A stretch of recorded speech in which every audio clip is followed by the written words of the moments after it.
I think the main future challenges that the EU is facing in its trade policy are similar challenges to what many other liberalized market economies are facing.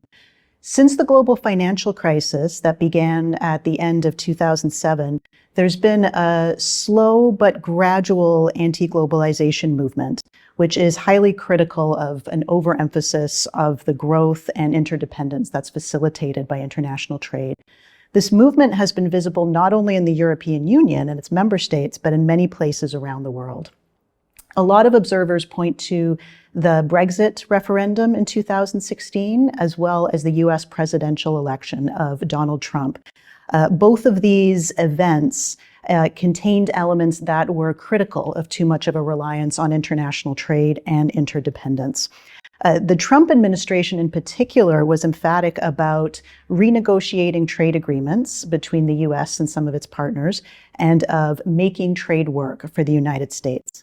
This was a sentiment that not only had a significant amount of support at home, but it was a sentiment that has caught on elsewhere, and that numerous other citizen groups in EU member states also began using some of the language from.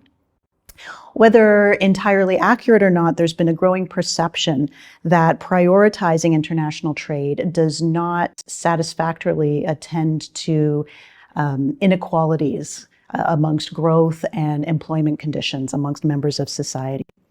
On top of that, another challenge that the EU is facing, but that many countries are facing, is that the COVID-19 pandemic and all of its disruption very much interrupted the supply chain of international trade.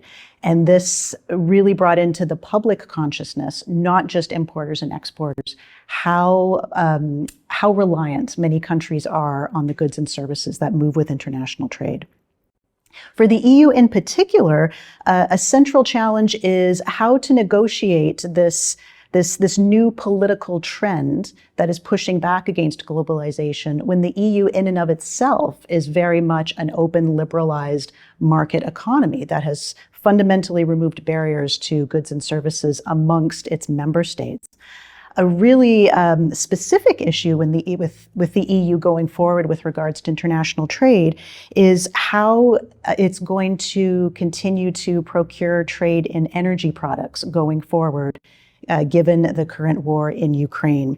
This is likely to inform a big part of any future trade negotiations that the European Union engages in with third non-EU countries, as the current war in Ukraine has really brought into the fore the need for the EU to diversify its energy reliance away from Russia.